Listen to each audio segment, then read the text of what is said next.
إن الحمد لله نحمده ونستعينه ونستغفره ونعوذ بالله من شرور أنفسنا وسيئات أعمالنا من يهده الله فلا مضل له ومن يضلل فلا هادي له وأشهد أن لا إله إلا الله وحده لا شريك له وأشهد أن محمدا عبده ورسوله أما بعد فإن خير الحديث كتاب الله وخير الهدي هدي محمد صلى الله عليه وسلم وشر الأمور محدثاتها وكل محدثة بدعة وكل بدعة ضلالة وكل ضلالة في النار.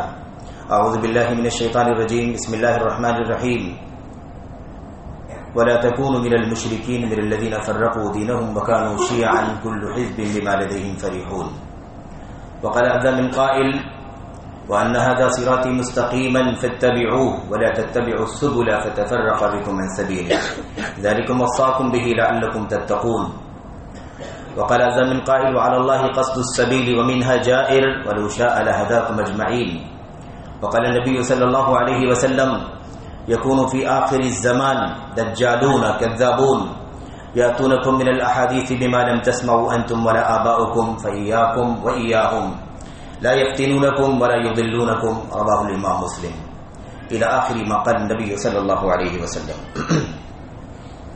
برادران اسلام، دینی اور ملی بھائیوں، نوجوان دوستوں، احباب اور بزرگوں، قابل احترام اور بہنوں، عزیز بچوں، اللہ تبارک و تعالیٰ نے ہمیں اور آپ کو ایک ایسا دین عطا فرمایا ہے جو ہر اعتبار سے کامل ہے، اکمل ہے، مکمل ہے. اور مکمل کا مطلب یہ ہوتا ہے کہ اب اس میں کمی نہیں ہے کہ اضافہ کیا جائے، اور نہیں اس کے اندر کوئی چیز زائد ہے جسے کم کر لیا جائے. کمی بھی کرنے کی گنجائش نہیں ہے، اضافے کی بھی گنجائش نہیں ہے. اور اگر اس میں کچھ اضافہ کیا جائے تو اس کا مطلب یہ ہوگا کہ اس دین میں کچھ کمی ہے جسے پورا کرنے کی ضرورت ہے. اور اگر کچھ چھوڑ دیا جائے تو اس کا مطلب یہ ہے کہ دین کی کچھ چیزیں ایسی ہیں جسے چھوڑنے کی پرمیشن ہے، چھوڑنے کی اجازت ہے. ظاہر ہے کہ دین اسلام ان دونوں چیزوں سے بری ہے. اللہ تبارک و تعالیٰ کا دین اللہ عز و جل کی طرف سے اترا ہوا دین ہے. اس دین میں نہ کمی کی گنجائش ہے نہ اضافے کی گنجائش ہے.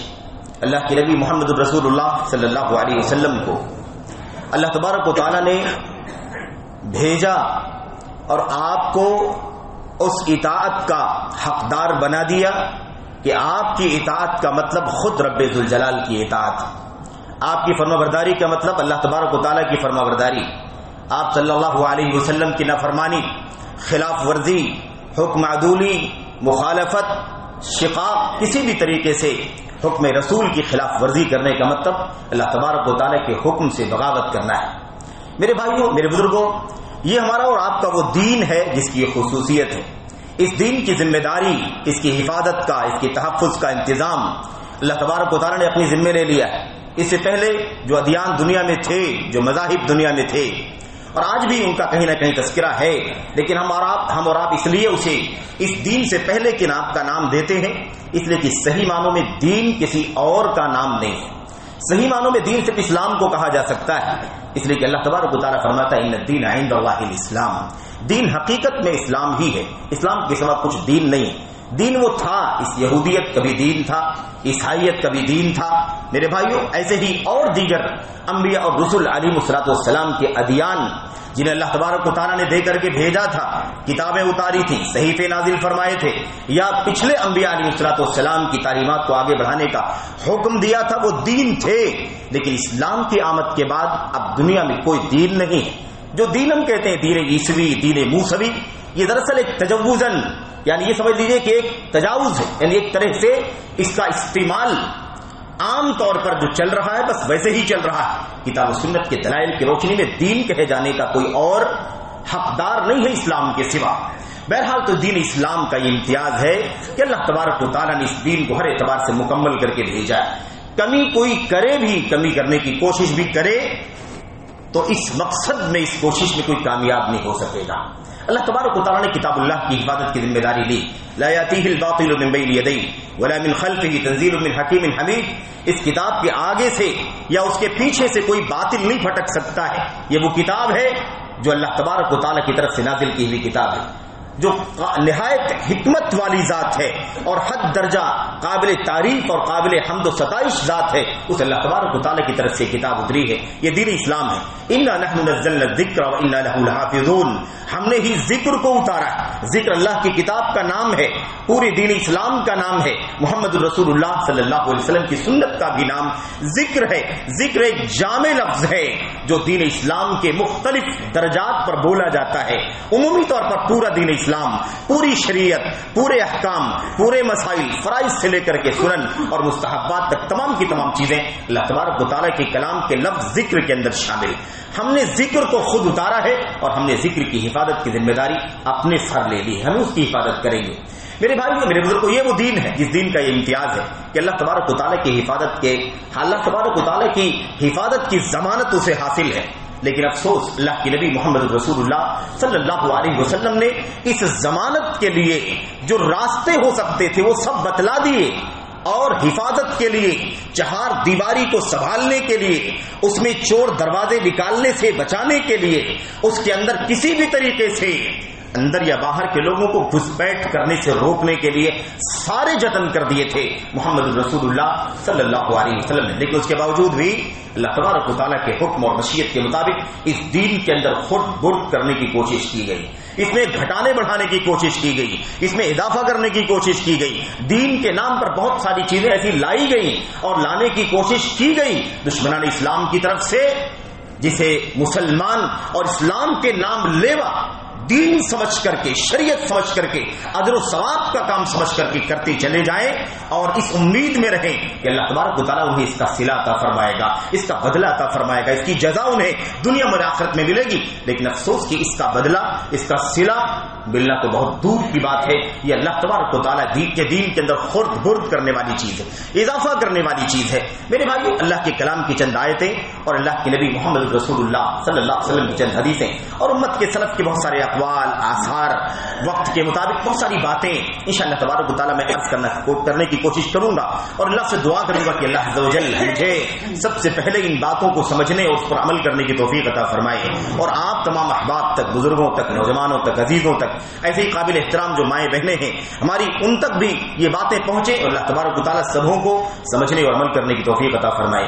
اور اس سلسلے میں جو اس کے تئیں جو ذمہ داریاں ہماری اور آپ کی بنتی ہے، اللہ تبارک و تعالیٰ اس ذمہ داری کو ادا کرنے کی توفیق عطا فرمائے. ہر شخص ذمہ دار ہے. کلکم راع وکلکم مسئول عن رعیتہ. تم میں سے ہر آدمی ذمہ دار ہے اور ہر آدمی کی ذمہ داری کے بارے میں سوال کیا جائے گا. ہر آدمی ذمہ دار ہے. اچھائیاں جانے تو اچھائیاں بتلائیں اپنے آس پاس کے لوگوں کو، برائیاں جانے تو اس لیے نہ جانے کہ برائیوں پر عمل کرنا ہے، اس لیے جانے کہ اس سے بچنا ہے، اور اس لیے جانے کہ اس سے لوگوں کو بچانے کی کوشش کرنی. میرے بھائیو، دین اسلام کے اندر سب سے بدترین جو چیز ہے وہ کیا ہے؟ اسلام کے اندر اللہ کی کتاب قرآن کریم میں اللہ کے نبی محمد رسول اللہ صلی اللہ علیہ وسلم کی سنت کے حوالوں کی روشنی میں سب سے بدترین چیز وہ کیا ہے؟ کفر ہے، شرک باللہ. کفر ہے، شرک باللہ ہے. اللہ تبارک و تعالیٰ کے ایمان کو، اللہ تبارک و تعالیٰ پر ایمان ظاہر کرنا اور عقیدہ بنا کر کے کفر کو دل میں چھپائے رکھنا، یہ سب سے بدترین جرائم ہیں. لیکن اس جرم سے یا ان جرائم سے جڑا ہوا اور اس سے لگا ہوا جو بدترین جرم ہے دین اسلام کے اندر، اسے ہم بدعت کے نام سے جانتے ہیں. بدعت یہ بدترین جرم ہے. اسلام کے اندر شجرہ ممنوع ہے، جو وہ پودا ہے جس کی گنجائش شریعت اسلامیہ کے اندر نہیں رکھی گئی. کیوں؟ اس لیے کہ دین اللہ کی کتاب میں اتر چکا اور اللہ کے نبی محمد رسول اللہ صلی اللہ علیہ وسلم کی سنت میں آ چکا. اب یہ کتاب موجود ہے اور قیامت تک رہنے کی ضمانت ہے. زمان و مکان کی قید کے بغیر یہ کتاب باقی رہے گی. دنیا کی ساری طاقتیں مل کر کے اس میں کمی بیشی کی کوشش کریں گی، نہیں کر سکیں گی. ان کی ساری کوششیں، ساری چالیں، سارے مکر و فریب اللہ تبارک و تعالیٰ انہی میں لوٹا دے گا، اور اللہ تبارک و تعالیٰ کی کتاب ویسے ہی زندہ، تابندہ، تر و تازہ باقی رہے گی جیسے اس وقت باقی تھی جس وقت اتر رہی تھی، اور آج تک باقی ہے، ایسے ہی قیامت تک باقی رہے گی. ایسے ہی محمد رسول اللہ صلی اللہ علیہ وسلم کی سنتیں، آپ کی شریعت کی باتیں، آپ کی ہدایات، آپ کے اقوال، آپ کے افعال اور آپ کی تقریرات، آپ کے فتاوے، آپ کے فیصلے، آپ کی زبان سے نکلی ہوئی وہ ساری باتیں جو اللہ تبارک و تعالیٰ کی طرف سے اتری ہیں اور نبی زبان سے بولتا ہے، فرمان رب ذوالجلال کا ہوتا ہے، حکم رب العالمین کا ہوتا ہے. میرے بھائی اس میں بھی خرد برد کرنے کی، کمی بیشی کرنے کی اس کے اندر بہت ساری کوششیں کی گئی اور آج تک کی جا رہی ہیں. ہمارے اور آپ کے بیچ میں لوگ موجود ہیں جو کمی بیشی کرنے کی کوشش میں لگے ہوئے ہیں، دین بنا کر کے پیش کرنا، ثواب کے نام پر، اجر کے نام پر، اور بڑے بڑے فضائل، ایسے فضائل کہ اتنے بڑے بڑے فضائل تو اللہ تبارک و تعالیٰ کی کتاب میں دین اسلام کے ارکان کے نہیں بتلائے گئے. دین اسلام کے ارکان اور ایمان کے ارکان کے اتنے فضائل نہیں بیان کیے گئے جتنے فضائل یہ بناوٹی چیزیں، بناوٹی عبادتیں، بناوٹی اذکار، بناوٹی روزے، بناوٹی نمازیں، بناوٹی قیام اللیل، تہجد، شب بیداری، مختلف ناموں سے اجر و ثواب کے کام شروع کیے گئے. اور افسوس اگر اسے کوئی یہ کہتا کہ یہ ثواب کا کام میں سمجھتا ہوں تو کوئی بات نہیں تھی، ہم معاف کر دیتے. آپ سمجھتے ہوں گے، آپ کا سمجھنا دین تو نہیں ہے، آپ کا سمجھنا شریعت تو نہیں ہے، آپ کا سمجھنا آپ کی عقل کی اپج ہے.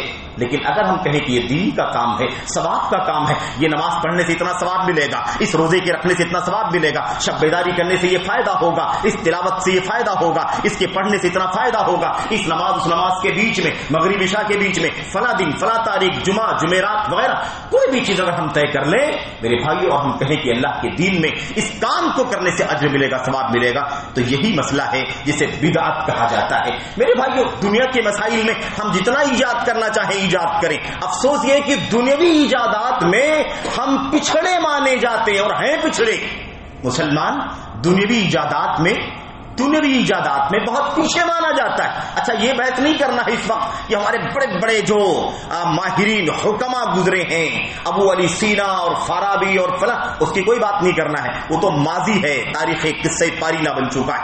آج مسلمانوں کے یہاں دنیاوی ایجادات کتنی ہیں؟ دنیاوی ایجادات میں مسلمان پیچھے مانا جاتا ہے. یورپ کی ایجادات سے ہم فائدہ اٹھاتے ہیں، مغرب کی ایجادات سے فائدہ اٹھاتے ہیں، ہم ان کی ایجادات کو استعمال کر کے زندگی میں سکون اور راحت محسوس کرتے ہیں. لیکن افسوس یہ ہے کہ ہم مسلمان جنہیں دنیا میں ایجادات بڑھانے کی اور ایجادات کرنے کی پرمیشن ہے، جو ایجادات کرنا چاہے ہم کریں، ہم وہاں تو پیچھے ہیں. لیکن دین کے معاملے میں جہاں انگلی نہیں نقطہ بھی رکھنے کی پرمیشن نہیں ہے، افسوس یہ ہے کہ اس دین میں ہم اضافہ کرنے کا کام کرتے ہیں، ایجاد کرتے ہیں، احداث کرتے ہیں، ابتداء کرتے ہیں، نئی چیز نکال کر کے لاتے ہیں اور یہ ثابت کرنے کی کوشش کرتے ہیں کہ یہ ثواب کا کام ہے، اجر کا کام ہے. میرے بھائیوں اس طرح سے تبصرے میں تو بات لمبی ہو جائے گی. مجھے چند آیتیں اور چند حدیثیں آپ کے سامنے جو پڑھی گئی ہیں ان کی اور ان کے علاوہ چند آیات حدیث کی آپ کے سامنے تلاوت بھی کرنی ہے اور اس کی وضاحت آپ کے سامنے کرنی. یہ باتیں ایسی نہیں ہے میں کوئی نئی بات آپ کو بتاؤں گا، نہیں، نئی بات تو یہی لوگ بتلاتے ہیں جو بدعتی ہیں. بدعت کرنے والے نئی بات لے کر کے آئیں گے، دنیا پرست لوگ نئی بات لے کر کے آئیں گے. آج کل کے میڈیا پر چھائے ہوئے جوہلا مقررین جو ہیں وہ آپ کے سامنے نئی بات لے کر کے آئیں گے. یہ دین نہیں ہے میرے بھائیوں. دین وہ ہے جو پرانا ہے، جو نیا نکالا جاتا ہے وہ دین نہیں ہے. دین وہ ہے جو پرانا ہے. اس لیے ہم سلفی ہیں، ہم اسلاف کے راستے پر چلنے والے ہیں. ہم 1400 سال پہلے کا طریقہ ڈھونڈتے ہیں، اس کے بعد صحابہ کا طریقہ ڈھونڈتے ہیں، تابعین کا طریقہ ڈھونڈتے ہیں. تو ہم اصلی اس لیے ہیں کہ ہم پرانے راستے پر چلنے والے لوگ ہیں. نئی بات لانے والے ہمارے بہت سارے بھائی کہتے ہیں وہی گھسی پٹی باتیں، وہی پرانی باتیں. تو میرے بھائیوں تو کیا ہم نئی باتیں پیش کر دیں دین کے اندر؟ دین کے اندر نئی باتیں پیش کرنا یہ بدعت ہے اور حرام ہے. شرک کے بعد بدترین گناہ کیا ہے؟ اللہ تبارک و تعالیٰ کے دین میں ثواب کے نام پر کوئی نئی چیز ایجاد کرنا. میرے بھائیو اللہ تبارک و تعالیٰ کے کلام کی چند آیتیں میں نے آپ کے سامنے پڑھی. اللہ تبارک و تعالیٰ فرماتا ہے وَعَلَى اللَّهِ قَصْدُ السَّبِيلِ وَمِنْهَا جَائِرٌ وَلَوْ شَاءَ لَهَدَاكُمْ أَجْمَعِينَ. اللہ تبارک و تعالیٰ فرماتا ہے وَعَلَى اللَّهِ قَصْدُ السَّبِيلِ. اللہ تبارک و تعالیٰ کے ذمے راہ ہدایت ہے، اللہ تعالیٰ کے ذمے صراط مستقیم ہے. اللہ تبارک و تعالیٰ کی طرف لے جانے والا راستہ صراط مستقیم ہے. قصد السبیل راستے کا بیچ والا حصہ، راستے کی شاہراہ کی وہ جگہ جو بالکل سیدھی چلی جاتی ہے، یہ اللہ تبارک و تعالیٰ کی طرف جانے کا راستہ ہے. اور یہ اللہ تبارک و تعالیٰ کی ذمہ داری ہے جس کو اللہ تعالیٰ نے اپنی کتاب کے اندر اتار دیا اور اپنے نبی محمد الرسول اللہ صلی اللہ علیہ وسلم کی سنت کے ذریعے سے ہم تک پہنچا دیا. وَمِنْهَا جَائِرٌ. اللہ فرماتا ہے لیکن کچھ راستے مائل ہیں، ادھر جاتے ہیں ادھر جاتے ہیں. وَمِنْهَا جائر، کچھ راستے دائیں بائیں مائل ہوتے ہیں، انحرافات ہیں، پگڈنڈیاں ہیں، گلیارے ہیں، یہ راستے صراط مستقیم کے دائیں بائیں نکلے ہوئے راستے۔ اس آیت کریمہ کی تفسیر مفسرین نے لکھا کہ یہ جو قصد السبیل ہے یہ صراط مستقیم ہے، یہ سنت کا راستہ ہے، یہ محمد رسول اللہ صلی اللہ علیہ وسلم کی سیرت کا راستہ ہے۔ وَمِنْهَا جَائِرٌ، جو اللہ تبارک و تعالیٰ نے فرمایا کہ کچھ راستے مائل ہیں، دائیں طرف بائیں طرف نکلے ہوئے ہیں، اس سے مراد بدعات کی راہیں ہیں، بدعتوں کے راستے ہیں جو اللہ تبارک و تعالیٰ کے راستے سے دائیں بائیں نکلے ہوئے ہیں۔ اس کی تفسیر وہ مشہور حدیث، مشہور آیت کریمہ اور مشہور حدیث محمد رسول اللہ صلی اللہ علیہ وسلم کی۔ اللہ تبارک و تعالیٰ فرماتا ہے وَأَنَّ هَذَا صِرَاطِي مُسْتَقِيمًا فَاتَّبِعُوهُ، یہ میرا سیدھا راستہ ہے، بے شک یہ میرا سیدھا راستہ ہے۔ کون سا راستہ؟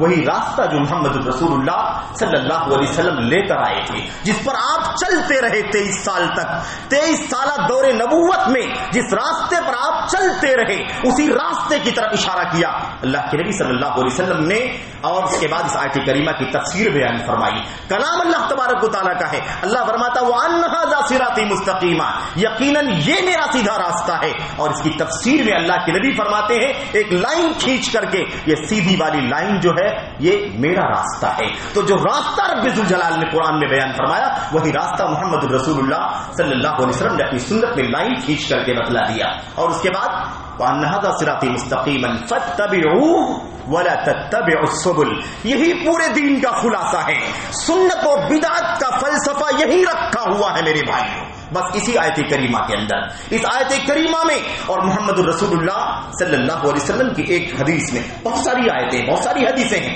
لیکن یہ سنت اور بدعت کا فلسفہ اگر جاننا ہے نا تو صرف ایک آیت کریمہ کو سامنے رکھ لو اور سمجھانا کسی کو، اپنے بھائیوں کو، دوستوں کو، احباب کو، اور ایک حدیث نبی کریم صلی اللہ علیہ وسلم کی، بس میں اس کی وضاحت کر کے بات آگے بڑھاتا ہوں۔ اللہ تبارک و تعالیٰ فرماتا ہے یہ میرا سیدھا راستہ ہے، فاتبعوہ، اس لیے تم سب اس کی پیروی کرو، اس کی پیروی کرو، وَلَا تَتَّبِعُوا السُّبُلَ، اور بہت سارے راستے اس کے سوا ہیں، دائیں بائیں نکلتے ہیں، ان راستوں کی پیروی مت کرو۔ فَاتَّبِعُوا، یہ سنت کا راستہ ہے، وَلَا تَتَّبِعُوا، پیروی کرو، یہ سنت کا راستہ، اور بہت سارے راستے ہیں اس کی پیروی مت کرو، یہ سب راستے سنت کے خلاف بدعت کے راستے ہیں، یہ اللہ کا کلام ہے، تو اسی میں چھپا ہوا ہے فَاتَّبِعُوا وَلَا تَتَّبِعُوا، اتَّبِعُوا وَلَا تَتَّبِعُوا، اس کی اتباع کرو، یہ اللہ کا راستہ ہے، نبی کا راستہ ہے، اور اس کے علاوہ سارے راستوں کی اتباع نہ کرو کیونکہ یہ راستے بدعت کے راستے ہیں۔ اس کی تفسیر اگر آپ اٹھا کر کے دیکھیں گے تو آپ کو محدثین، مفسرین، صحابہ، تابعین کی تفسیر میں کیا ملے گا؟ اس سے مراد طرق البدع الاہواء، طرق البدع والاہواء، طرق اہل البدع والاہواء، یہ نفسانی خواہشات کے پیچھے چلنے والوں کے راستے، من مانی، اپنی مرضی کے مطابق جس کو چاہا حلال کر لیا، جس کو چاہا حرام کر لیا، جس کو چاہا ثواب کا بنا لیا، جس کو چاہا عذاب کا بنا لیا، یہ منمانی کرنے والوں کے راستے ہیں۔ تو اتبعوا ولا تتبعوا، انہی دونوں لفظوں میں سنت و بدعت کا فلسفہ ہے۔ ایسی وہ حدیث نبی کریم صلی اللہ علیہ وسلم کی جس کو ہم اکثر و بیشتر سنتے رہتے ہیں،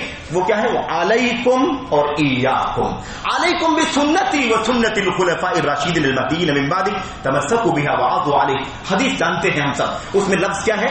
علیکم، تمہیں اس پر چلنا ہے، تمہیں اس کو لازم پکڑنا ہے، یہ علیکم، یہ سنت کا راستہ ہے، اور آگے وَإِيَّاكُمْ، اور اس سے بچنا ہے، اس پر چلنا ہے، لازم پکڑنا ہے اور اس سے بچنا ہے، جس پر چلنا ہے یہ سنت ہے، جس سے بچنا ہے وہ سنت کے علاوہ بدعت کی راہیں ہیں۔ وَإِيَّاكُمْ وَمُحْدَثَاتِ الْأُمُورِ، یہ میری سنت ہے، میرے خلفائے راشدین کی سنت ہے جو ہدایت پر چلتے رہے، دنیا سے گئے، اسی سنت پر چلتے رہو، اسی کو لازم پکڑو، یہ سنت کا راستہ ہے۔ اور آگے فرمایا وَإِيَّاكُمْ، اور اس سے بچ کر کے رہنا، اس سے وَمُحْدَثَاتِ الْأُمُورِ، دین کے اندر جو نئی نئی چیزیں پیدا کی جاتی ہیں، نکالی جاتی ہیں، اس سے بچنا ہے۔ تو آیت کریمہ میں اتبعوا ولا تتبعوا، یہ سنت و بدعت کا فلسفہ ہے، اور حدیث رسول کے اندر علیکم وَإِيَّاكُمْ، علیکم علیکم و ایاکم، یہ دونوں لفظ سنت اور بدعت کے درمیان حد فاصل کھڑی کر دیتے ہیں. اس سے واضح ہو جاتا ہے کہ رابطہ سنت کا واضح ہے،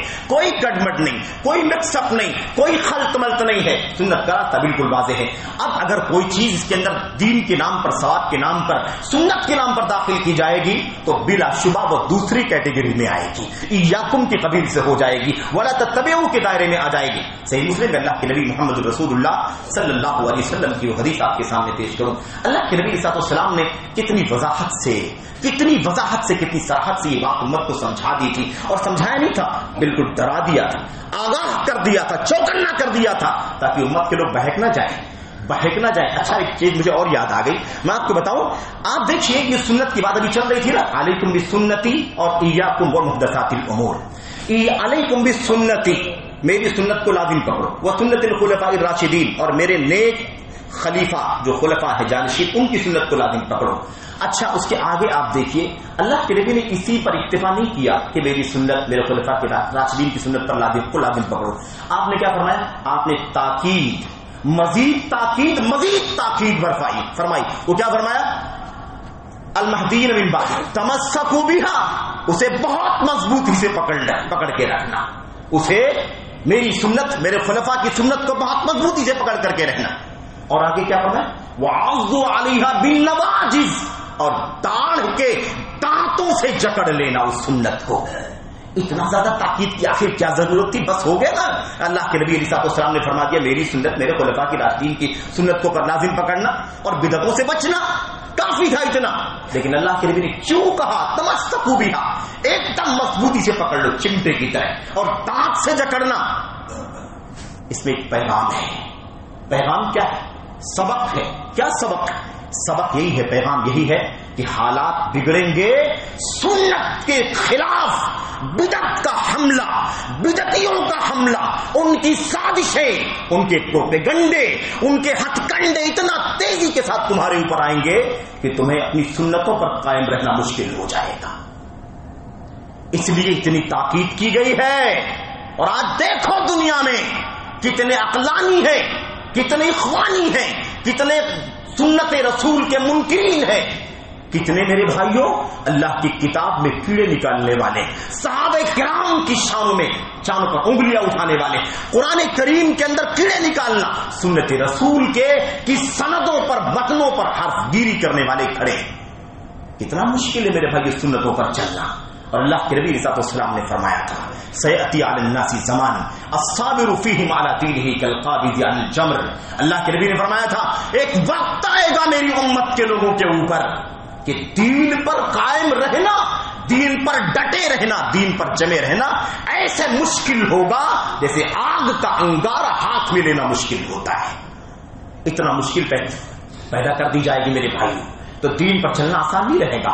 اتنے حملے، عقیدے کو بگاڑنے کے لیے حملے، بدعات میں ڈالنے کے لیے حملے، سنت سے دور کرنے کے لیے حملے، حرام میں ملوث کرنے کے لیے حملے، حلال سے دور کرنے کے لیے حملے، نوجوان نسل کو شراب میں ڈالنے کے لیے ہتھ کنڈے، زنا کاری میں ڈالنے کے لیے ہتھ کنڈے، وقت ضائع کرنے کے لیے ہتھ کنڈے.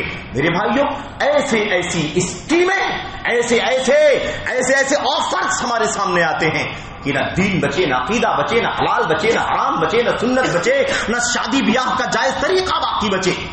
آزمائش، خطرات، مشکلات ہر طرف سے میرے بھائیوں، ہر طرف سے یہ بوچھار ہو رہی ہے، برکھا ہو رہی ہے میرے بھائی. دشمنان اسلام اللہ کے نبی محمد رسول اللہ صلی اللہ علیہ وسلم اسی لیے یہ بات فرمائی، اتنی تاکید اسی لیے مضبوطی سے پکڑ لینا، اس پر جمے رہنا، مضبوطی سے پکڑنا، اور اگر کمزوری کہیں لگے تو دانت کے داغوں سے جکڑ لینا. لاسٹ کام ہوتا ہے نا، آخری کام ہوتا ہے جب آدمی ہاتھ سے رسی کھینچ کے تھک جاتا ہے اور ایسا لگتا ہے کہ ہاتھ سے رسی چھوٹ جائے گی ہاتھ سے، تو دوسرے ہاتھ سے بھی پکڑ لیتا ہے، دونوں ہاتھوں سے بھی پکڑ لیتا ہے. اگر ڈر لگتا ہے کہ دونوں ہاتھوں سے بھی چھوٹ جائے گی تو جلدی سے داڑھ کے دانتوں کے نیچے دبا دیتا ہے اور اب سمجھتا ہے کہ اس کے بعد آخری آپشن ہے، اس کے بعد کوئی اور اس سے مضبوط پکڑنے کا راستہ نہیں. اللہ کے نبی محمد رسول اللہ صلی اللہ علیہ وسلم اسی لیے ہم کو سمجھایا تھا، کیونکہ سنت کے خلاف اگر اتنے خطرناک حملے نہ ہونے والے ہوتے تو یہ بولنے کی ضرورت نہیں تھی. معاملہ نارمل نہیں تھا، اسی لیے نارمل رہنمائی نہیں کی گئی، بہت اہم رہنمائی کی گئی، بہت تاکید کی گئی تاکہ امت کے لوگوں کو کسی بھی طریقے سے یہ اہل بدعت ورغلانے میں کامیاب نہ ہو جائے. میرے بھائیو، میرے بزرگوں، تو میں یہ کہہ رہا تھا کہ اللہ کے نبی صلی اللہ علیہ وسلم کی وہ حدیث جس میں اللہ کے نبی نے فرمایا صلی اللہ علیہ وسلم، صحیح مسلم کے مقدمے میں امام مسلم نے نقل فرمایا ہے، ابو ہریرہ رضی اللہ تعالیٰ عنہ راوی بیان کرتے ہیں کہ اللہ کے نبی علیہ السلام نے فرمایا، آپ نے فرمایا، اللہ اکبر، کتنی عجیب و غریب بات ہے، پیشین گوئی مستقبل کے حالات، اور آج ہم اپنی آنکھوں سے دیکھتے ہیں۔ یہ مہینہ رجب کا چل رہا ہے، شعبان آنے والا ہے، اس سے پہلے مہینے جا چکے ہیں، اس کے آگے مہینے آنے والے ہیں، 12 مہینوں میں سے نہ جانے کتنے مہینوں میں نہ جانے کتنی بدعات، نماز کے نام پر، روزے کے نام پر، قیام کے نام پر، رات جاگنے کے نام پر، تسبیحات کے نام پر، اذکار کے نام پر، دعاؤں کے نام پر، نیاز کے نام پر، کوڑے کے نام پر، مختلف انداز کی بدعتیں، میرے بھائیوں ایسے ایسے فضائل کے ساتھ کی ساری بخشش ہو جائے۔ اللہ کے نبی صلی اللہ علیہ وسلم نے فرمایا تھا، اللہ اکبر، آپ نے فرمایا تھا ایک وقت تمہارے اوپر ایسا آئے گا، سیاتیکم دجالون کذابون، آخری زمانے میں، آخری دور میں، اچھا میں نہیں کہتا کہ آخری دور ہے، لیکن دور جا رہا دھیرے دھیرے آخر کی طرف، ہم قیامت کے قریب ہوتے جا رہے ہیں، عہد رسالت سے یہ فاصلہ بڑھتا جا رہا ہے اور قیامت سے ہم قریب ہوتے جا رہے ہیں، یہ تو طے ہے، اس میں تو کوئی شک نہیں ہے۔ میرے بھائی، اللہ کے نبی نے فرمایا تھا یاتیکم فی آخر الزمان دجالون کذابون، آخری دور میں تمہارے پاس دجال آئیں گے، جھوٹے اور فریبی لوگ آئیں گے۔ دجال کے معنی کیا ہوتے ہیں؟ دجال دجل کرنا، فریب کرنا، چکما دینا، ورغلانا، گمراہ کر دینا، دکھانا کچھ اور حقیقت میں وہ کچھ اور رہے، اس کو کہتے ہیں دجل، جس کو اردو میں فریب دینا کہتے ہیں، فریب، چال چلنا، فریب دینے والے، تجل کرنے والے اور کذاب، بہت بڑے جھوٹے لوگ آئیں گے۔ اور کیا فرمایا اللہ کے نبی نے؟ یاتونکم من الاحادیث بما لم تسمعوا انتم ولا آباؤکم، تمہارے پاس ایسی ایسی حدیثیں لے کر کے آئیں گے کہ جنہیں نہ تم نے سنا ہوگا نہ تمہارے باپ دادوں نے کبھی سنا ہوگا، ایسی ایسی حدیثیں کہ جن کو نہ ہم نے کبھی سنا ہوگا نہ ہمارے باپ دادوں نے پرکھوں نے کبھی سنا ہوگا۔ ایسے دجال آئیں گے تمہارے بیچ میں، ایسے کذاب جھوٹے لوگ آئیں گے، فریبی مکار لوگ آئیں گے، اللہ اکبر، تو ایسی حدیثیں لے کر کے آئیں گے تمہارے باپ نے کبھی سنی نہیں ہوگی۔ فَإِيَّاكُمْ وَإِيَّاهُمْ، تم ان سے بچ کر کے رہنا اور ان کو اپنے سے دور رکھنا۔ ایاکم و ایاہم، تم ان سے بچ کر کے رہنا اور ان کو بھی اپنے سے دور رکھنا، ہم نہ جائیں تو وہ نہ آ جائیں، ہم کو جانے سے بھی بچنا ہے اور ان کو اپنے پاس آنے سے بھی روکنا ہے، تب تو تحفظ ہوگا نا، کہیں نہ کہیں تال میل بن گیا تو پھر گندگی تو پھیل جائے گی۔ اللہ کے نبی نے دونوں لفظ یہاں استعمال فرمایا، ورنہ ایاکم کافی ہوتا بچ کر کے رہنا، دیکھنا، خبردار، لیکن اللہ کے نبی نے یہاں دو الفاظ استعمال فرمائے، تم ان سے بچ کر کے رہنا، ان کو اپنے سے دور رکھنا۔ لا یضلونکم ولا یفتنونکم، دیکھنا کہیں تم کو گمراہ نہ کر دے اور تمہیں کہیں فتنے میں نہ ڈال دے۔ یہ نبی کریم صلی اللہ علیہ وسلم کی حدیث ہے، ہمیں بہت کچھ پیغام دے رہی ہے، بہت کچھ کہہ رہی ہے۔ ہم لوگ تو بہت غافل ہیں، ہم لوگ کو ٹائم کہاں ہے، کاروبار کر لیں، دھندا کر لیں، کما لیں اور کمی بیشی ہو تو یہ سب ہمیں اس کی فکر لگی ہوئی ہے، الا من رحم اللہ۔ میرے بھائیوں، بہت بڑا ہدف ہے، بہت بڑا ٹارگٹ ہے، بہت بڑی ذمہ داری ہے، ہمیں دین کے سلسلے میں اپنی ذات، اپنے بال بچے، اپنے گھر بار کے علاوہ پڑوس اور امت اور ملت اور قوم کے سلسلے میں بھی بیدار ہونے کی ضرورت ہے، فکر مند ہونے کی ضرورت ہے۔ ہم جنت میں جانا چاہتے ہیں تو کیا اپنے بھائیوں کو جہنم میں جلتا ہوا دیکھنا گوارا کریں گے؟ کس کی ذمہ داری ہے؟ کون کرے گا یہ میرے بھائیوں؟ کون کرے گا؟ یہ ذمہ داری ہر شخص کی ہے، اپنی اپنی معلومات کے مطابق کتاب و سنت کا علم حاصل کرنا اور اس معلومات کے مطابق لوگوں کو سنتوں کی رہنمائی کرنا، بدعات سے روکنا۔ کتنے لوگ ہیں میرے بھائیوں ان مہینوں میں جو اس کی مناسب اس کی جو متعین تاریخیں ہیں، ان تاریخوں میں نہ جانے کیا کیا کرتے ہیں، اور ہمیں سے بہت سارے بھائی کیا کرتے ہیں، کتاب سنت اہل حدیثیت سلفیت کے باوجود بھی ہمارے بہت سارے بھائی کیا کرتے ہیں، ہمارے بہت سارے بھائی رواداری کے نام پر بھی ساتھ دے دیتے ہیں۔ کوئی بات نہیں، ٹھیک ہے، کوئی بڑا مسئلہ نہیں ہے، پڑوس میں ہے تو کیا کریں، دوست ہے تو کیا کریں، کاروبار میں ہے تو کیا کریں، جاب میں ہے تو کیا کریں، کالج سرکل میں ہے تو کیا کریں، ہم لوگ رواداری کے نام پر کرتے ہیں. یاد رکھو عقیدہ بیچنا یہ رواداری کا نام نہیں ہے. بدعت میں ساتھ دینا، بدعتی کا ساتھ دینا یہ رواداری نہیں ہے، یہ دین کو بیچنا ہے، دین کو عقارت کرنا ہے.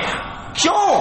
اس لیے کہ اللہ کے نبی صلی اللہ علیہ وسلم کی حدیثات سے کیا کہتے ہیں؟ ایاکم و ایاہم، بچ کر کے رہنا، ان کے قریب نہ آ جانا. اور سنت پر مضبوطی سے قائم رہنے کے لیے سنت کا علم حاصل کرنا ضروری ہے. عمر بن خطاب رضی اللہ تعالیٰ عنہ نے کہا تھا، عمر بن خطاب رضی اللہ تعالیٰ عنہ کا مقام امت میں کیا ہے ہم جانتے ہیں.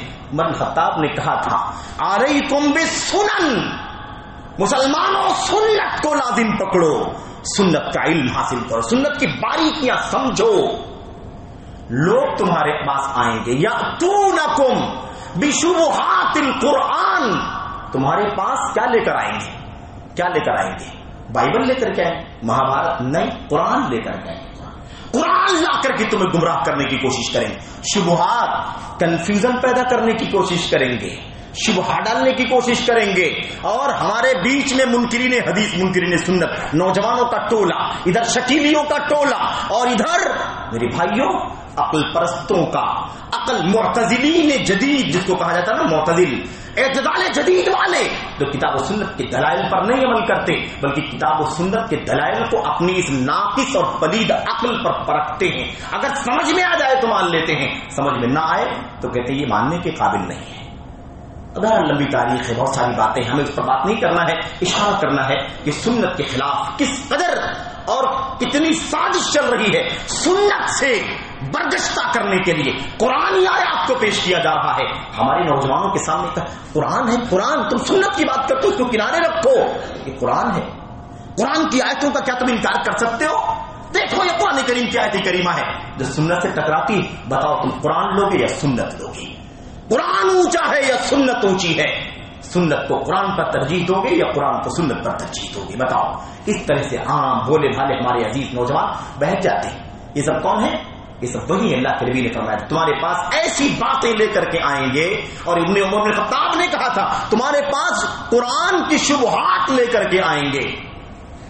اس لیے کیا کرو؟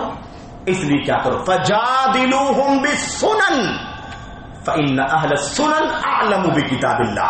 ابن خطاب رضی اللہ تعالیٰ عنہ نے کہا تھا تو تم ان کا جواب دینا سنت کے ذریعے سے. قرآن کی شبہات لے کر کے آئیں گے حدیث سے دور کرنے کے لیے. اور یہ حدیث اور سنت اتنا آسان مت سمجھنا. یہ قرآن جو ہے نا، قرآن اس کی تشریح سنت ہے. سنت اسلام کا نام ہے پورے، اور پورا اسلام سنت سے عبارت ہے. اسلام سنت ہے، سنت اسلام ہے. اس لیے دونوں میں کوئی انتر نہیں ہے میرے بھائیوں. تو اللہ کے نبی صلی اللہ علیہ وسلم عمر بن خطاب نے کہا تمہارے پاس قرآن کے ڈاؤٹس لے کر کے آئیں گے، شبہات لے کر کے آئیں گے، تم کو ورگلائیں گے، بہکائیں گے. دیکھنا بہکاوے میں نہیں آنا، بہکاوے میں نہیں آنا. تمہارے سامنے جب قرآن کا شبہ پیش کریں گے تم سنت کے ذریعے سے اس کی تردید کر دینا. کیونکہ جو اہل سنت ہے، جن کے پاس سنت ہے، وہ جانتے ہیں کہ ان آیات کا معنی کیا ہے، ان آیات کی تفسیر کیا ہے، ان آیات کی تشریح کیا ہے. ان آیات کا معنی محمد رسول اللہ صلی اللہ علیہ وسلم سنت نے کیا بیان فرمایا ہے وہ زیادہ جانتے ہیں. اس لیے کبھی قرآن کا جواب قرآن سے دینے کی کوشش مت کرنا، کیونکہ تم کو الجھائیں گے وہ قرآن کے ذریعے سے. کیونکہ قرآن مجمل ہے. مجمل کا مطلب کیا ہے؟ مجمل کا مطلب یہ ہے کہ اس کی شرح اللہ کے نبی کی سنت میں ہے. قرآن کریم بہت ساری باتیں تفسیر سے بھی ہیں، لیکن اللہ کا کلام اللہ کے نبی صلی اللہ علیہ وسلم کے قول سے، آپ کے فعل سے، آپ کی تقریر سے، جس کو ہم سنت کہتے ہیں، سیرت کہتے ہیں، اس کے ذریعے سے اس کی تشریح کھل کر کے لوگوں کے سامنے آ جاتی ہے. نبی کریم صلی اللہ علیہ وسلم نے اس بات کی تلقین فرمائی تھی. میرے بھائیوں، میرے بزرگوں، اللہ کے نبی محمد رسول اللہ صلی اللہ علیہ وسلم کی حدیثوں میں بہت ساری باتیں بیان کی گئی. میں دو چار باتیں اس حوالے سے آپ کے سامنے عرض کرنا چاہتا ہوں کہ آخر یہ سنتوں کے ذخیرے موجود ہیں، قرآن کریم کی آیتیں موجود ہیں، اور سلف امت کا طریقہ ہمارے بیچ میں موجود ہے. سب کچھ موجود ہے، لیکن پھر بھی اس کے باوجود بھی بدعتوں کا چلن کیوں ہو رہا ہے؟ بدعتیں کیوں پھیلتی جا رہی ہیں؟ آپ دیکھیں گے تو آپ کو یہ ساری چیزیں دکھائی دیں گی. میرے بھائی، بدعتوں کے چلن کا ایک بہت بڑا سبب کیا ہے معلوم؟ وہ ہے جہالت، لا علمی. دین سے جہالت اور لا علمی یہ سب سے بڑا سبب ہے. اس امت میں بدعتوں کا چلن ہونے کے سلسلے میں، بدعتوں کا چلن، بدعتوں کا ظہور، اس کا پھیلاؤ جہالت کی وجہ سے ہوتا ہے۔ اگر سنتوں کا علم ہو تو سنت کی روشنی سے بدعت کا اندھیرا خود ہی چھٹ جائے گا، لیکن افسوس جب ہمارے پاس سنت کی روشنی نہیں ہوگی تو کوئی بھی بدعت لے کر کے آئے گا تو ہم اسے آسانی سے قبول کر لیں گے، تسلیم کر لیں گے۔ عوام کی حالت ہے، عوام الناس کی حالت ہے میرے بھائیوں، ان کے سامنے کوئی فضیلت بیان کر دی جائے، ایسا کرنے سے زندگی کے سارے گناہ بخش دیے جائیں گے، ایسا کام کرنے سے ساری فضیلت حاصل ہو جائے گی، ایسا کرنے سے اتنے سال کے گناہ، ایسا کرنے سے اتنے سال کی گناہ، اس طرح کی باتیں بیان کر دی جائیں تو پھر کیا ہے، پھر عوام تو لگ جاتی ہے کام کرنے کے لیے، اسی کے پیچھے لگ جاتی ہے۔ اللہ تبارک و تعالیٰ فرماتا ہے وَلَا تَقْفُ مَا لَيْسَ لَكَ بِهِ عِلْمٌ إِنَّ السَّمْعَ وَالْبَصَرَ وَالْفُؤَادَ كُلُّ أُولَٰئِكَ كَانَ عَنْهُ مسؤولا۔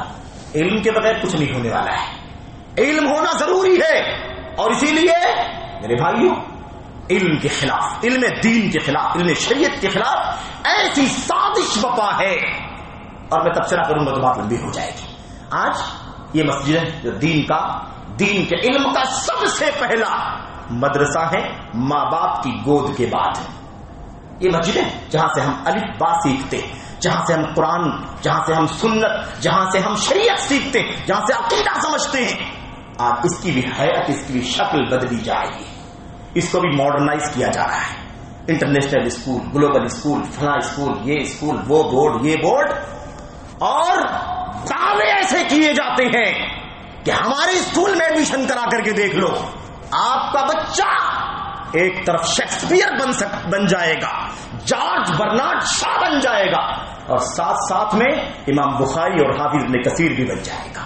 یہ دعوے کر کے لوگ نئے نئے اسکول کھول رہے ہیں، ساری برکتوں کا جنازہ اٹھتا چلا جا رہا ہے۔ دین کے نام پر یہ عصری اسکول کھولے جاتے ہیں، دین کا بہانہ بنا کر کے، دینی تعلیم کو پیش کر کے کہ دینی تعلیم بھی اس میں آپ کو مل جائے گی۔ اب ہم بھاگتے ہیں کہ ہمارا بچہ انگریزی اور سائنس اور جغرافی اور حساب اور الجبرا کے ساتھ ساتھ وہ تو محدث بھی بنے گا، وہ تو فقیہ بھی بنے گا، وہ تو عقیدے کا بھی امام بن جائے گا، اور وہ تو عربی زبان دان بھی بن جائے گا۔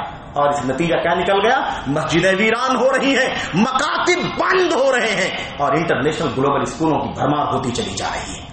میرے بھائیوں حالات کا جائزہ لے کر کے دیکھو، میرے بھائیوں برائے نام 2%، 4%، 5% تعلیم صرف دین کے نام پر قرآن کی ہوتی ہے، ورنہ 95% تعلیم سب عصری علوم کی ہوتی ہے۔ لیکن اسی نام پر ہم نے اپنے بچوں کو مسجدوں سے نکال دیا، مکتب کی تعلیم سے۔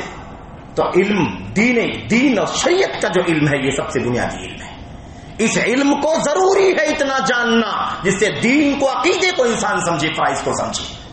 عصری علوم منع نہیں ہے، بالکل عصری علوم سیکھے، حاصل کرے، لیکن یہ تو غلط ہے میرے بھائی، انصاف نہیں ہے، یہ عادل نہیں ہے کہ دین کے نام پر طلبہ کو کھینچنے کے لیے انسان دین کی تعلیم اور حدیث اور قرآن اور تفسیر اور فقہ کے نام پر مسجدوں کے مکاتب کو بھی ویران کرنے کی کوشش کی گئی۔ اور حالات یہ ہو گئے کہ آج بچہ نہ دین کچھ سمجھتا ہے نہ عصری علوم کچھ سمجھتا ہے، وہاں بھی زیرو، وہاں بھی زیرو، وہاں بھی کمزور، وہاں بھی کمزور۔ دین کا علم، اللہ کے نبی محمد رسول اللہ صلی اللہ علیہ وسلم نے فرمایا تھا، اللہ اکبر، اللہ کے نبی صلی اللہ علیہ وسلم نے فرمایا تھا، اور مشہور حدیث ہم اکثر و بیشتر سنتے رہتے ہیں، اس کا میں ترجمہ صرف کر دوں جلدی سے۔ اس کا معنی اللہ کے نبی صلی اللہ علیہ وسلم نے فرمایا تھا کہ اللہ تبارک و تعالیٰ دین کا علم جو ہے نا، دین کا علم یہ لوگوں کے، علماء کے سینوں سے کھینچ کر کے نہیں اٹھا لے گا۔ عالم ہے، فاضل ہے، قرآن ہے اس کے سینے میں، حدیث اس کے سینے کے اندر ہے نا، فقہ ہے، دین کا علم ہے، اللہ تبارک و تعالیٰ اس علم والے کے سینے سے علم کھینچ لے، اور یہ علم والا آدمی یہ جاہل ہو جائے، ایسا نہیں ہوگا، بلکہ اللہ تبارک و تعالیٰ علماء کو موت دے دے گا، علماء مر جائیں گے، علماء دفن ہوں گے، ان کے سینے میں قرآن و سنت کا علم بھی دفن ہو جائے گا۔ اس طرح سے علم اٹھا لیا جائے گا، اور حالت یہ ہو جائے گی کہ دھیرے دھیرے حتی اذا لم یبق عالما، بہرحال اس کا معنی یہ ہے کہ جب دھیرے دھیرے موت ہوتی جائے گی اور اللہ تبارک و تعالیٰ علماء کو اٹھا کر کے ختم کر دے گا، علماء باقی نہیں بچیں گے۔ اتخذ الناس رؤوسا جهالا فسئلوا فافتوا بغیر علم فضلوا وضلوا، تو لوگ جاہلوں کو اپنا مفتی، اپنا قاضی، اپنا پیر، اپنا فقیر، اپنا عالم، اپنا امام بنا لیں گے، انہی سے مسئلے، انہی سے فتوے، انہی سے حلال، انہی سے حرام، کیا کرنا کیا نہیں کرنا سب پوچھیں گے۔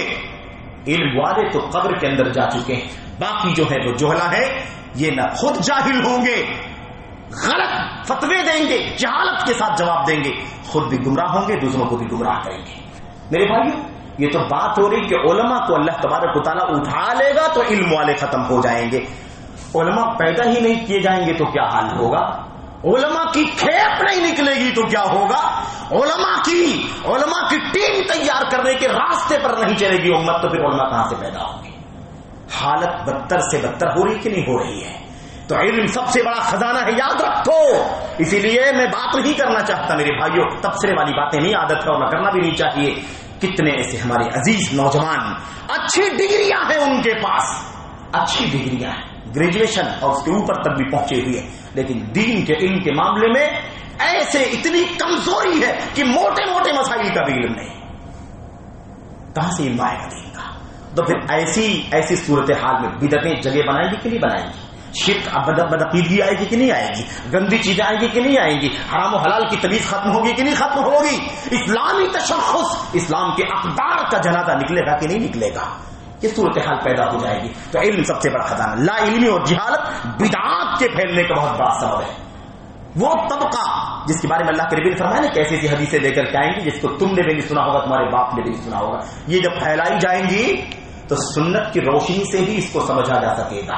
لیکن روشنی نہیں ہوگی علم کی، سنت کا علم نہیں ہوگا، قرآن کا سنت کا علم نہیں، تو ظاہر سی بات ہے بدعتیں جگہ بنا لیں گی. یہ صورتحال اور یہی صورتحال ہے، یہی مسئلہ ہے میرے بھائیو.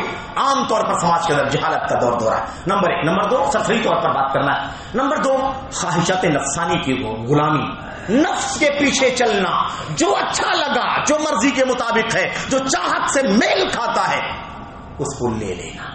خواہش نفس کی پیروی بڑی خطرناک ہے. اللہ تبارک و تعالیٰ قرآن کریم کے اندر فرماتا وَلَا تُطِعْ، اور محمد الرسول اللہ صلی اللہ علیہ وسلم کو وَلَا تُطِعْ مَنْ أَغْفَلْنَا قَلْبَهُ عَنْ ذِكْرِنَا وَاتَّبَعَ هَوَاهُ وَكَانَ أَمْرُهُ فُرُطًا. اللہ فرماتا ہے اللہ کے نبی، آپ کو یہ حکم دیا جا رہا ہے، آپ اس کی پیروی مت کیجئے جس کے دل کو ہم نے غافل کر دیا ہے. اپنے ذکر سے جس کے دل کو ہم نے غافل کر دیا ہے. وَاتَّبَعَ هَوَاهُ، اور وہ اپنی خواہشات نفسانی کی پیروی کر رہا ہے. آپ اس کی پیروی مت کیجیے، آپ اس کے پیچھے مت چلیے، آپ اس کی غلامی مت کیجیے، اس کا کہا مت مانیے. محمد رسول اللہ صلی اللہ علیہ وسلم کو منع کیا جا رہا ہے. امت کا کیا حال ہوگا میرے بھائیوں؟ ہماری زندگی کا لمحہ لمحہ تو خواہشات میں گزرتا ہے. الا من رحم اللہ، اللہ تبارک و تعالیٰ اس پر رحم فرمائے. اچھا، اللہ تبارک و تعالیٰ قرآن کریم کی بہت ساری آیتیں ہیں. خیر، ایک آیت کریمہ میں اللہ تبارک و تعالیٰ فرماتا ہے حضرت داؤد علیہ السلام کے بارے میں. داؤد اللہ کے نبی سب جانتے ہیں. داؤد علیہ السلام کے بارے میں یا داؤد انا جعلناک خلیفۃ فی الارض، اے داؤد ہم نے آپ کو روئے زمین کی جانشینی عطا فرمائی ہے. خیر، دنیا میں بہت سارے بادشاہ آئے جنہوں نے پوری دنیا کی بادشاہت اللہ تعالیٰ نے ان کو عطا فرمائی. پوری دنیا کی بادشاہ عطا فرمائی، جس میں 2 مسلمان تھے اور 2 کافر تھے. ایک مسلمان جس نے پوری دنیا میں حکومت کی، وہ کون ہے؟ حضرت داؤد علیہ السلام کے بیٹے سلیمان علیہ السلام. اور دوسرے ذوالقرنین، اور 2 کافر بھی گزرے ہیں. اس میں سے قارون ہے اور دوسرا بخت نصر ہے. خیر، یہ 4 لوگ گزرے جنہوں نے پوری دنیا کی حکومت بادشاہت ان کو ملی تھی اللہ تبارک و تعالیٰ کی طرف سے. میں کہہ رہا تھا داؤد علیہ السلام کے بارے میں اللہ تبارک و تعالیٰ فرماتا ہے اسی آیت کریمہ میں آگے وَلَا تَتَّبِعُوا الْهَوَىٰ فَيُضِلَّكَ عَنْ سَبِيلِ اللَّهِ. دیکھنا داؤد، آپ نبی ہیں، پیغمبر ہیں، محبوب ہیں، سلیکٹڈ ہیں، میرے چنندہ ہے، لیکن یاد رکھنا وَلَا تَتَّبِعُوا الْهَوَىٰ، نفس کے پیچھے نہیں چلنا، مرضی کی غلامی نہیں کرنا، اپنی چاہت کے پیچھے نہیں چلنا. چاہت کو کچلنا، خواہشات کو ذبح کرنا ہے، اس کو کتاب اللہ کے تابع کرنا ہے، سنت رسول اللہ کی تابع کرنا ہے. یہ ہماری اور آپ کی ذمہ داری ہے. تو اپنی خواہشات کی پیروی مت کیجیے. فَيُضِلَّكَ عَنْ سَبِيلِ اللَّهِ، ورنہ یہ خواہش نفس کی پیروی آپ کو اللہ کے راستے سے گمراہ کر دے گی. نفس پرستی بہت خطرناک. اللہ کے نبی صلی اللہ علیہ وسلم نے فرمایا تھا کہ حدیث کے اندر آپ نے فرمایا تھا، بہت لمبی حدیث ہے، اس کے اندر آپ نے فرمایا تھا کہ 3 چیزیں ایسی ہیں جو ہلاک کرنے والی ہیں. ثلاث المہلکات، 3 چیزیں ہلاک کرنے والی. اس میں سے ایک چیز کیا ہے؟ اس میں سے اللہ کے نبی نے فرمایا تھا صلی اللہ علیہ وسلم نے شح، حد درجہ بخیلی، حد سے زیادہ بخیلی اور کنجوسی، آخری سطح بخیلی کی انسان کو ہلاک کر دی. نمبر 2 وہوى متبع، اور خواہشات نفسانی کی پیروی، ایسی خواہش نفس جس کے پیچھے پیچھے چل رہا ہو آدمی، جس کی غلامی کر رہا ہو، جس کی مطابقت پیروی کر رہا ہو، وہ انسان کو ہلاک کر دیتی ہے۔ تیسری چیز کیا ہے؟ اعجاب المرء بنفسه، انسان اپنے آپ میں پھولے نہ سمائے، اپنے آپ پر اترائے، ایسا رہن سہن، ایسا مقام، ایسا لباس، ایسی گاڑی، ایسا گھر، ایسا سماج کا اسٹیٹس کہ انسان اپنے آپ میں پھولے نہ سمائے، یہ انسان کو ہلاک کر دیتا ہے۔ سب باتیں بڑی اہم ہیں، سماج کے دکھ ہیں یہ، اس پر بھی بات کرنے کی ضرورت ہے۔ اللہ ہم سب کو اصلاح کرنے کی توفیق عطا فرمائے۔ تو ہلاکت کیا ہے؟ یہ نفس پرستی اور غلامی۔ اچھا، تو یہ بات ہو گئی۔ اس کے علاوہ اور جو اسباب ہیں بدعت کے پھیلنے کے، اس میں سے ایک سبب ہے ضعیف اور موضوع احادیث کا چلن۔ ضعیف اور موضوع احادیث کا چلن، سماج کے اندر بے شمار ضعیف موضوع روایتیں، من گھڑت بے سر پیر کی روایتیں پھیلائی جاتی ہیں۔ اور جاؤ چیک کر کے دیکھو، آپ محرم میں جو بدعات ہیں اس کے پیچھے ضعیف موضوع روایات ہیں، اسی لیے سارا تماشا ہم کو دیکھنے کو ملتا ہے۔ آل بیت رسول کی تعریف میں، آل بیت رسول کا مقام مسلم ہے، لیکن جو ضعیف 10 دن تک جو جلسے چلتے ہیں نا، سب خرافات پر بھرے ہوتے ہیں، سب موضوع اور صحیح بے سر پیر کی بات ہے۔ سفر کے اندر نحوست کا عقیدہ موضوع روایت کی بنیاد پر، ربیع الاول کے اندر بہت ساری موضوع روایتیں نبی کریم صلی اللہ علیہ وسلم کی منقبت میں میرے بھائیوں۔ اس کے علاوہ آگے رجب کے اندر جو مہینہ چل رہا موضوعات پر ڈیپینڈ ہے، چاہے صلاۃ غوثیہ ہو، چاہے صلاۃ الفیہ ہو، یہ ساری نمازیں، چاہے صلاۃ الرغائب ہو، صلاۃ الرغائب، صلاۃ الفیہ، یہ سب کیا ہے؟ یہ سب جھوٹی اور موضوع روایتوں پر ڈیپینڈ کرتی ہے۔ آگے آ رہا ہے شعبان کا مہینہ، 15 شعبان کی شب میں بھی صلاۃ الرغائب کے نام سے 100 رکعت نماز پڑھی جائے گی، سراسر حرام ہے، حرام، جھوٹی روایت ہے، کوئی دلیل نہیں ہے اس بات کی۔ کہنے کا مطلب یہ کہ آپ دیکھتے چلے جائیے، آپ کو بدعات کے معاملے میں ضعیف اور موضوع روایات کا چلن ہی آپ کو ملے گا۔ جماعتیں گھوم رہی ہیں، بہت سارے لوگ دین و دعوت کے نام پر بڑے مخلص ہیں، محنتی ہیں، لیکن افسوس ان کے بیچ میں بھی ضعیف اور موضوع روایات اس قدر پھیلی ہوئی ہیں کہ وہ اس کے سے نکل کر کے ستھری روشنی میں آ ہی نہیں پاتے۔ جب تک اسے نہیں نکلیں گے روشنی میں نہیں آ پائیں گے۔ ان ضعیف موضوعات کو انہیں گھیر رکھا ہے۔ بہرحال میرے بھائیوں، ایسے ہی کیا ہے؟ اپنے دادوں پرکھوں کی، اپنے پیروں کی پیروی اور غلامی، باپ دادا جو کرتے تھے وہی ہم کریں گے۔ اِنَّا وَجَدْنَا آبَاءَنَا عَلَىٰ أُمَّةٍ، ہم نے اپنے باپ دادوں کو ایک طریقے پر پایا ہے، وَإِنَّا عَلَىٰ آثَارِهِم مُقْتَدُونَ، اور ہم انہی کے راستے پر رہیں گے، ہم ہٹیں گے نہیں۔ باپ دادا ایسے بھی لوگ ہمارے بیچ میں ہیں جن کو کہا گیا بھائی یہ حرام ہے، یہ تو بدعت ہے، سراسر شرک ہے، یہ آپ کیوں ڈرتے ہیں؟ آپ کی عمر 75 سال کی 80 سال کی ہو گئی ہے۔ تو اس شخص نے بہرحال موت بھی ہو گئی، اس نے کہا بھائی بابو بیٹے جو کرتا ہوں وہی کروں گا، باپ دادا یہی کرتے رہے، میں ایسے ہی کرتا رہوں گا، چاہے جنت میں جاؤں یا جہنم میں جاؤں۔ اتنی جرأت، یہ سب کیا ہے؟ باپ دادا۔ بہرحال میرے بھائی بہت ساری باتیں ہیں، اللہ سے دعا کرتے ہیں کہ اللہ تبارک و تعالیٰ ہمیں اور آپ کو سنت اور بدعت کی حقیقت سمجھنے کی توفیق عطا فرمائے، اور اس کی کراہت، اس کی قباحت جاننے کی توفیق عطا فرمائے، اور سنت جو اللہ تعالیٰ نے ہمیں عطا فرمائی ہے اس کی عظمت، اس کی شان، اس کا مقام سمجھنے کی توفیق عطا فرمائے، اور اس کو اپنے گلے لگانے کی توفیق عطا فرمائے۔ اور گلے لگانے اور محبت کی دلیل یہ ہے کہ ہمارا اوڑھنا بچھونا، ہمارا چلنا پھرنا، ہماری صبح و شام سنت کا علم حاصل کرنے میں گزرنی چاہیے۔ کوئی بھی کام کرتے ہو، کسی بھی کام میں ہو، کسی بھی چیز میں بزی ہو، یہ کوئی عذر نہیں ہے۔ ہر مسلمان کو نبی کی سنت پر ہم نے کلمہ پڑھا ہے تو نبی کی سنتوں کا علم حاصل کرنا ضروری ہے، یہ ہماری اور آپ کی ذمہ داری۔ اس کے بغیر ہم بدعات سے، خرافات سے، انحرافات سے نہیں بچ سکتے۔